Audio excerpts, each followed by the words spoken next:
Welcome, everyone. Today's training session will focus on incident reporting and management. This training material has been prepared by Ahmad Jafar, HSE trainer at Adarat Mining Company.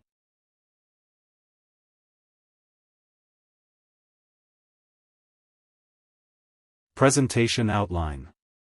Training objectives. Introduction. Incidents management. Training evaluation. Exam. Training objectives. Understand incident types, recognize and categorize different types of incidents. Effective documentation, learn to accurately document and report incidents.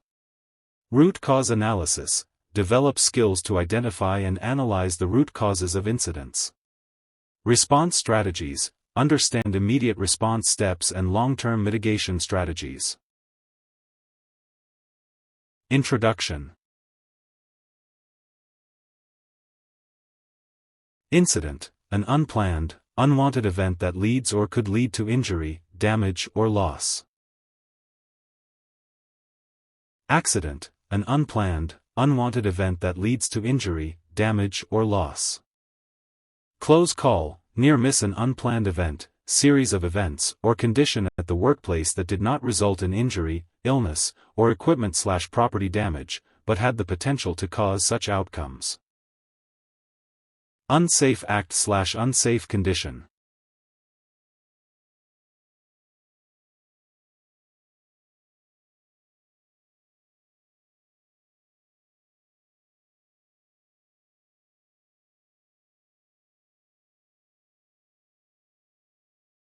First aid, FA, treatment administered on-site that does not involve loss of consciousness, work restrictions, or job transfers. Medical treatment, MT, treatment beyond first aid that does not result in absence from work, beyond the day of injury, or work restrictions. Restricted work case, RWC, a situation where the injured person cannot complete a full shift or is assigned light-duty work after the day of injury. A lost time injury, LTI, refers to a workplace injury or illness that results in an employee being unable to perform their regular job duties and needing time off to recover. Occupational fatality, a death resulting from a work-related injury. Occupational illness, any abnormal condition or disorder, excluding occupational injuries, caused by exposure to environmental factors at work. This includes both acute and chronic illnesses or diseases resulting from inhalation, absorption, ingestion, or direct contact. Incident ration model, Heinrich's theory, 1930s. Incident ration model, Frank E. Bird, 1960s. Reasons why workers might not report incidents. Unclear policies and no reporting system, lack of clear policies and absence of a formal reporting system. Complex and time-consuming procedures, overly complicated and time-consuming reporting procedures. Non-reporting culture and peer pressure and a culture of not reporting incidents. Blame culture and management indifference, fear of blame and belief that management does not take reports seriously. Incidents management. Immediate response. Assess the situation, quickly evaluate the scene for hazards. Notify the ERT.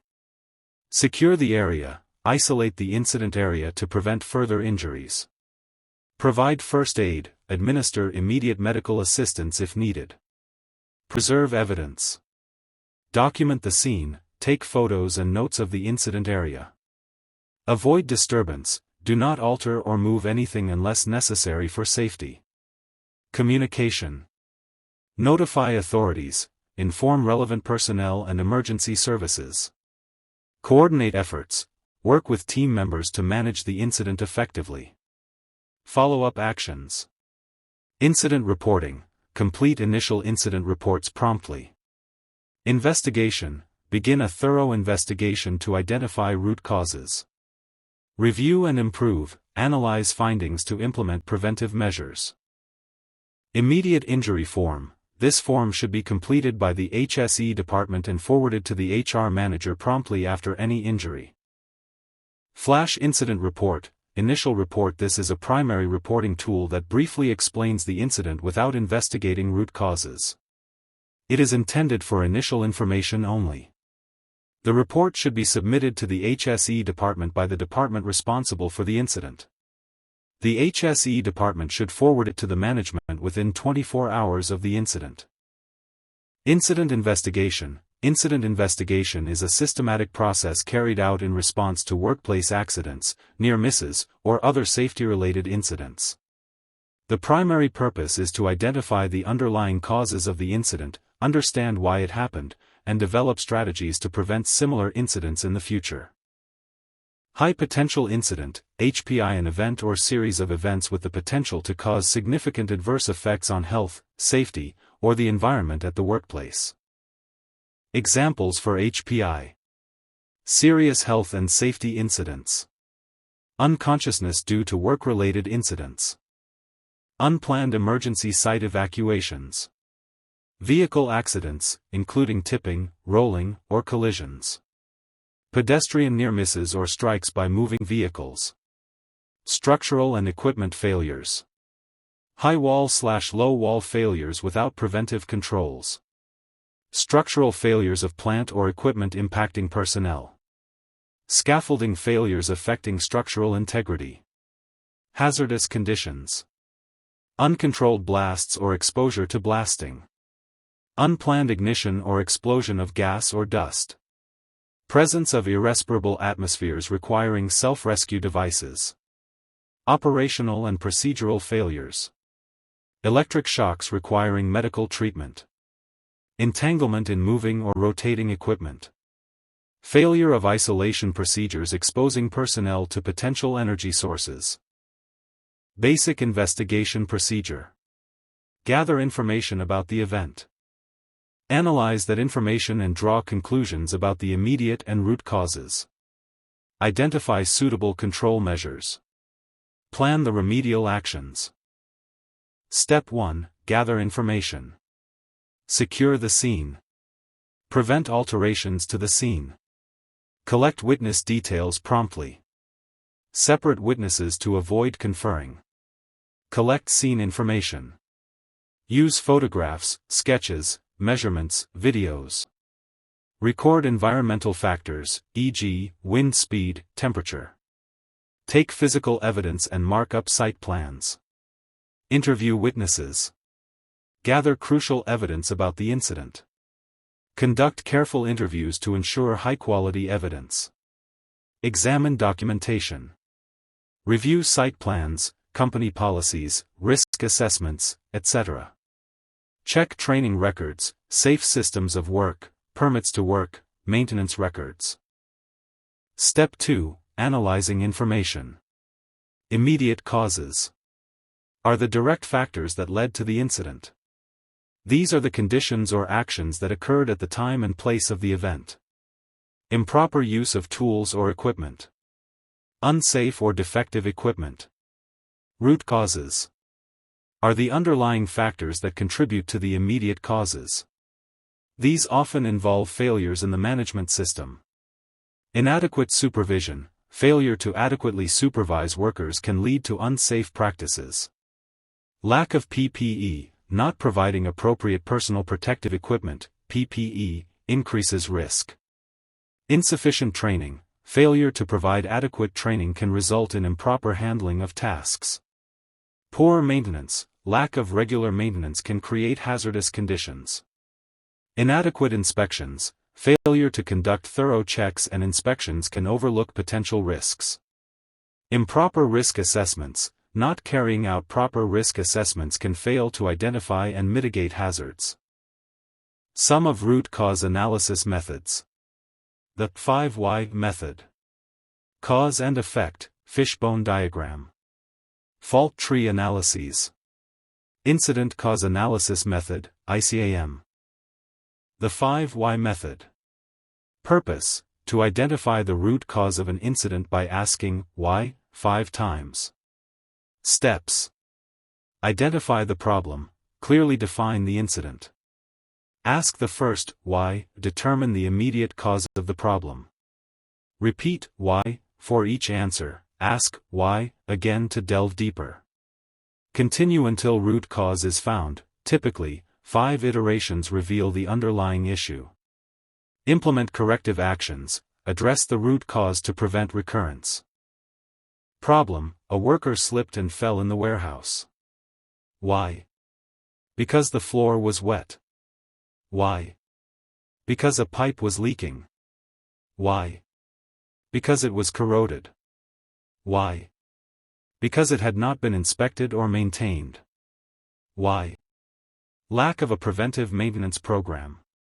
Corrective action: implement a regular inspection and maintenance schedule.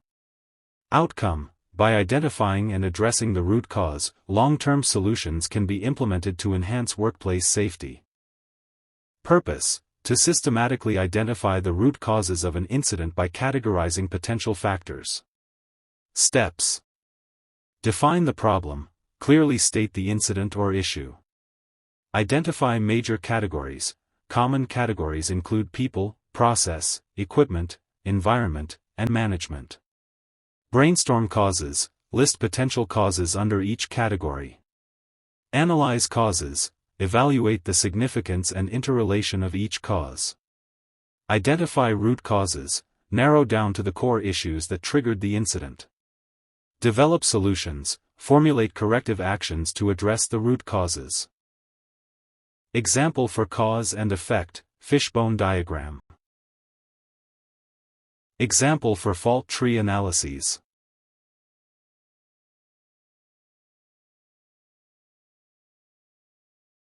The Incident Cause Analysis Method, ICAM. The Incident Cause Analysis Method, ICAM. In this method, we conduct a thorough investigation of all factors that contributed to the incident.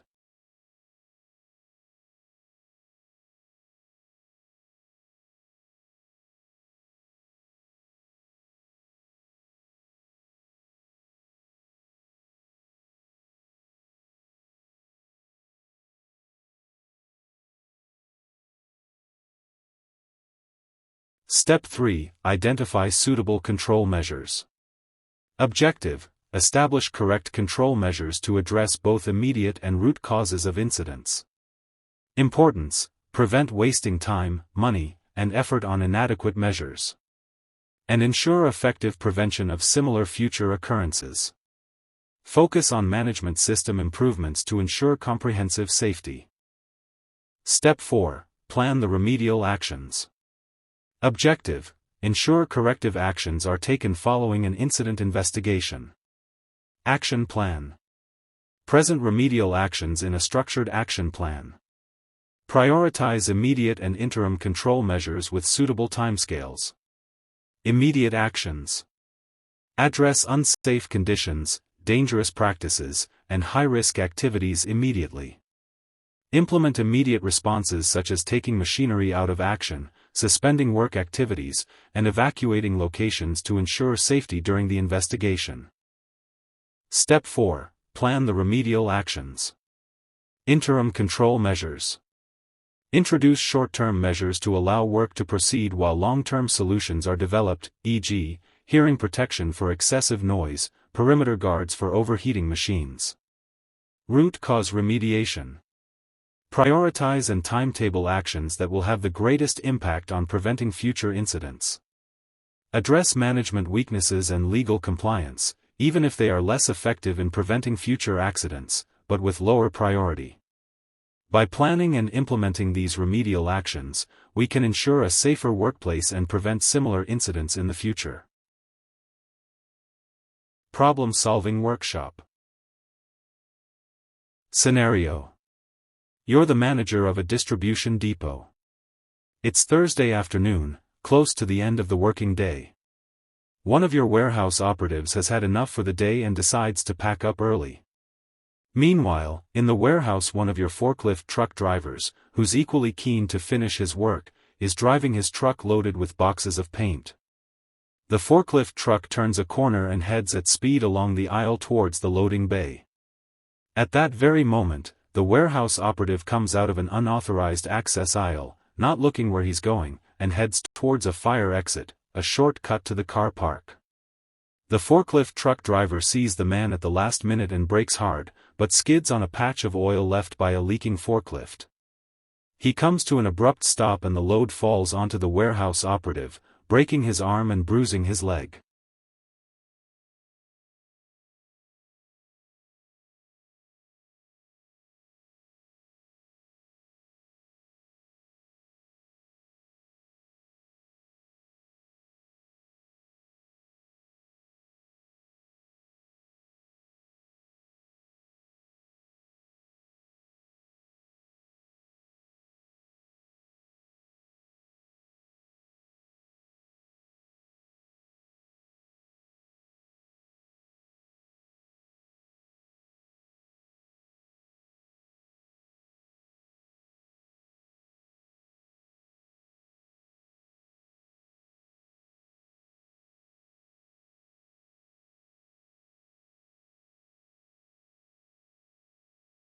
In this example, the immediate causes are: struck by the load, load falling, forklift skidding, patch of oil, braking hard, using the unauthorized aisle, speed.